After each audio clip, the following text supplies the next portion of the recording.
Гостин во Република ТВ е асистент доктор Марија Хаджилега, директор на клиниката за гинекологија и акушерство во Скопје. Доктор Хаджилега, откако е реновирана клиниката, Македонија доби една европска гинекологија. Колку породувања годишно се вршат во ГАК и дали оваа клиника уште е најголемото родилиште во Македонија? Универзитетската клиника за гинекологија и акушерство пред 3 години, комплетно се префрли, односно се пресели во нов објект. Така да во моментот можам гордо да кажам дека клиниката во моментот е една од најмодерните јавни здравствени установи, која што пружа здравствени услуги на едно високо европско ниво. Токму поради тоа, можам да кажам дека и самиот обем на работа е зголемен поради конкурентноста во однос на некои приватни здравствени установи. И во моментот секако дека беше и се уште е најголемо родилиште во Република Македонија, каде што годишно на свет доаѓаат некаде околу 6000 новороденчиња. Минатава година, односно претходниве 2 години ги завршивме со некаде околу 6000 новороденчиња. Так. За разлика да речеме од претходниве години, пред да се преселиме во новиот објект, беше нешто помала бројката, меѓутоа сепак значително висока, некаде околу 5500-5000 породувања, меѓутоа годинава завршивме со 6000 породувања. Подобрени се условите за родилките, има нови операциони сали, нови родилни боксови, добивте нови лаборатории, нова опрема и се во ова претпоставувам ви го зголеми и обемот на работа. Во однос на условите, станува збор за болница која што е конструирана по европски стандарди, така да пред се во однос на сместувањето на пациентите станува збор за сместување во апартмански услови, двокреветни соби, опремени со сопствено купатило, извонредни услови, кои што секако допринесува до тоа да обемот на работа биде зголемен на секое поле. Инаку секако дека е опремена со нови операциони сали, добивме нова опрема со големата набавка од страна на владата на Република Македонија, како што се најсовремени ултразвучни апарати, со кои што е возможено навремено откривање на фетални аномалии. Добивме нова лабораторија за инвитро фертилизација, односно вештачко оплодување, со кое што после пауза од 2 години, повторно го рестартиравме проектот на инвитро фертилизација и на клиниката за гинекологија и акушерство и веќе успесиве, односно успешноста на циклусите водени со овие постапки се зголемува, секако благодарение на опремата која што е набавена во лабораторијата за инвитро фертилизација. Тука се и останатите лаборатории, како што е набавката на најсовремена опрема во лабораторијата за хуман папилома вирус типизација, а знаеме дека тој е еден од главните причинители на цервикалниот карцином кај жената. Понатаму опрема на опремување на биохемиската лабораторија со најсовремена апаратура, како што е да речеме апаратурата за скринирање на можноста за хромозомопатија кај плодот, тоа се така наречените тестови Приска 1 и Приска 2, биохемиски скрининг кој што комплементарен со ултразвучниот скрининг овозможува скринирање на тоа дали плодот спаѓа во високоризична или нискоризична група за припадност во групата на Даун синдром, меѓутоа секако дека не е дефинитивна диагноза, туку кај тие е потребна дополнителна инвестигација. Секако овде би одбележала и стартувањето на работа на операциона сала, исклучително наменета за лапароскопски операции, односно минимално инвазивна хирургија. Клиниката интензивно работи на доедуцирање на кадрите, на се поголема застапеност на овој вид на оперативни интервенции, како би го намалила престојот на пациентките во болницава, како и би овозможила побрзо опоравување на оперираните пациентки. Така да комплетно во глобала обемот на работа е зголемен и тоа со значителен квалитет. Так. Во Европа во просек секое дете се раѓа пред време, а во Македонија податоците покажуваат дека е двојно зголемен бројот на предвремено родени деца. Токму поради ова во ГАК беше набавен и лактариумот за мајките на овие бебиња да може да се одмолзуваат да им оставаат млеко на новороденчето. Колку тој е исползуван и дали имате некои новини? Во поглед на предвременото породување, светски тренд е, дури и во Соединетите Американски држави како една од најразвиените земји, постои некоја тенденција на пораст на стапката на предвремено породување. Така да тој тренд некако постои во нашата земја. Меѓутоа, посебно е висока стапката на предвремени породувања токму на Универзитетската клиника за гинекологија и акушерство, поради тоа што важи во Македонија усвоен концептот да сите пациентки со заканувачко предвремено породување, значи од целава земја, со тој така наречен проект транспорт ин утеро, значи транспортирање пред породување, да го завршуваат породувањето токму на нашата клиника, така да некаде процентуалната застапеност на предвремено породување во однос на целокупните породени дечиња е некаде околу 18%. Инаку во светот интензивно, значи, се работи на откривање на етиолошките причини, секако дека и ние како клиника имаме учествувано во бројни вакви проекти кои што и резултирале со објавување на научни трудови во списанија со импакт фактори, баш поради оваа висока застапеност на предвременото породување.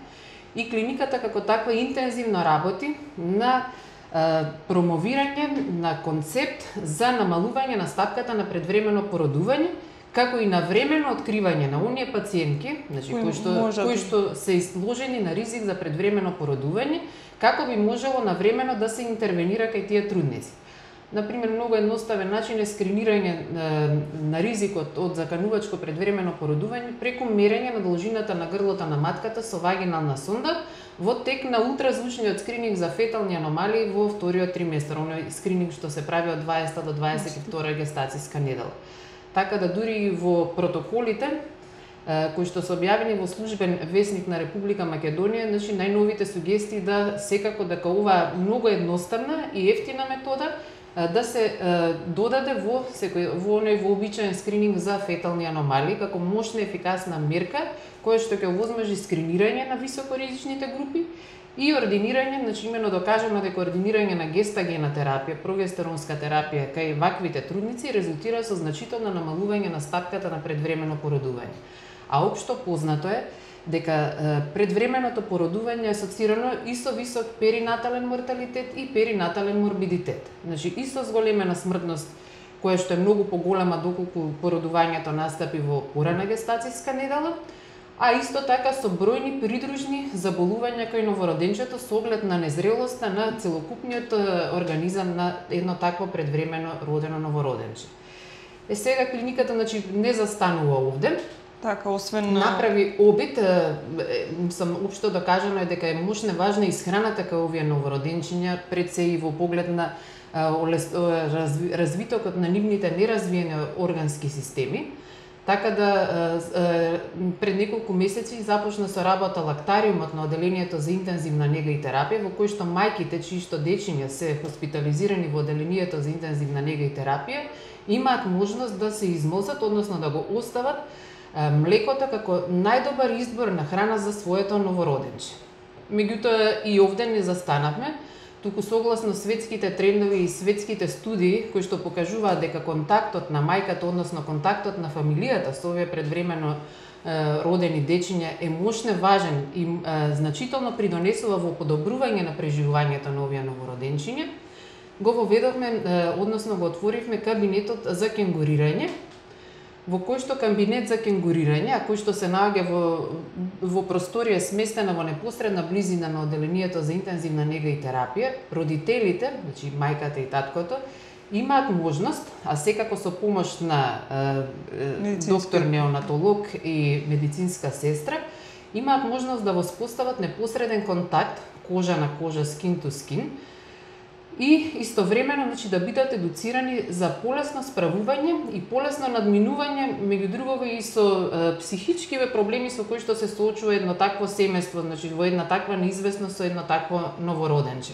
Така да овој кожа на кожа контакт, значи, го олеснува надминувањето на овој тежок период за семејството и за новороденчето. Како ќе го коментирате новиот протокол со кој гинеколозите може да прават царски рез само ако постојат медицински индикации за тоа? Во светски рамки во однос на препораките на Светската здравствена организација како прифатлива граница за породување со царски рез е некаде околу 15%. Меѓутоа, глобално во светски рамки е некако како да постои епидемија на зголемување на стапката на царскиот рез, Така да во многу земји, па така и во нашата, сме многу повисоки од овие, да речеме, норми, за кои што се покажало дека и со вредности на 15% застапеност на царскиот рез во општата популација на породување, дека е добар исходот на бременоста. Така да, која е причината за епидемијата на царски рез? Можеби е недоволната припременост на трудниците, понатаму понапреднатата возраст во која што денешните жени се одлучуваат за породување. Така да овде би напоменала дека е мощна битна психофизичката припрема на една трудница. Значи, односно припремата од самиот почеток на бременоста, значи препораките од страна на матичниот гинеколог, значи препораките за понатамошниот тек на бременоста, како и можноста да една трудница присуства на часовите за психофизичка подготовка за породување, во кој што таква школа, значи, постои на клиниката за гинекологија и акушерство, во која што од страна на тим составен од акушерка, доктор, гинеколог, педијатар, анестезиолог, значи пациентката има можност да се запознае со предизвиците на кои што ќе биде изложена во самиот чин на породување. Така да, значи, мощно е битен и овој психичкиот фактор. Секако дека можеби процентот на царски резови е зголемен поради изголемување на стапката на близначка бременост во општата популација на трудници, кој што се должи на примената на техниките за биолошки подпомогнато оплодување, како и што реков, значи, на преднатата возраст на трудниците. Така да секако дека таков протокол, значи, постои во моментот и е базиран, значи, на медицина базирана на докази, во кој што постојат, значи, јасни индикации кога би требало да се направи царски рез, кој што, значи, ги делиме на апсолутни и релативни индикации за царски рез. Имаме чувство воопшто дека досега царскиот рез беше некако злоупотребуван, односно се вршело и кога немало индикации, најверојатно токму поради ова до сега зашто го говоревте. Општо познато и студиите покажуваат дека морталитетот кај мајките, како и компликациите после породување со царски рез се многу поголеми во однос на породувањето со повагинален пат.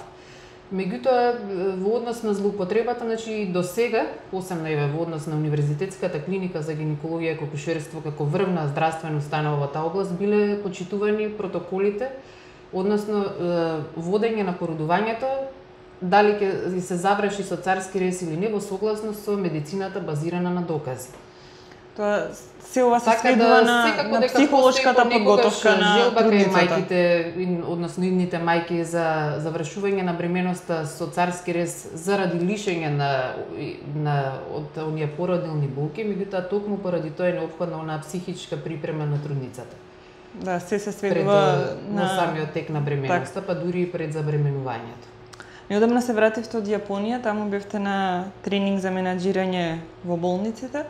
Какво искуство носите од таму и што имате да им пренесете на колегите тука? Значи, пред само неколку дена се вратив од Јапонија, каде што благодарение на Јапонската агенција за меѓународна соработка во соработка со владата на Република Македонија имав можност да престојувам на проект, односно тренинг за менаџирање на болници, преку практична и теоретска настава, која што беше изведувана во една болница, тоа е така Сент Мери Хоспитал во Куруме на островот Куишу во Јапонија. Значи, бев импресионирана од начинот на организација, од начинот на функционирање и менаџирање на јапонското здравство. Значи, таму се поаѓа од успешноста на менаџирањето на Toyota. Значи, тоа е така наречен Toyota филозофија на менаџирање, во кое што мощно битно тимското пристапување во решавањето на проблемите во една институција. Значи, тимски, заеднички, имаат една единствена цел, односно подобрување на нивото на здравствената заштита конкретно во болницата Сент Мери Хоспитал и воопшто во системот на јапонското здравство. Така да, секако дека од дел од оваа обука ќе може да биде применета и кај нас, можеби малце потешко со оглед на тоа дека имаат еден поинаква култура, поинаква традиција. Да, станува збор за различни култури. Значи, едно невидено взаемно почитување меѓусебно взаемно почитување на јапонскиот народ. И една единствена цел да заеднички можат да успеат и да одат напред. Доктор Хаџилиева, ви благодарам за гостувањето во Република ТВ.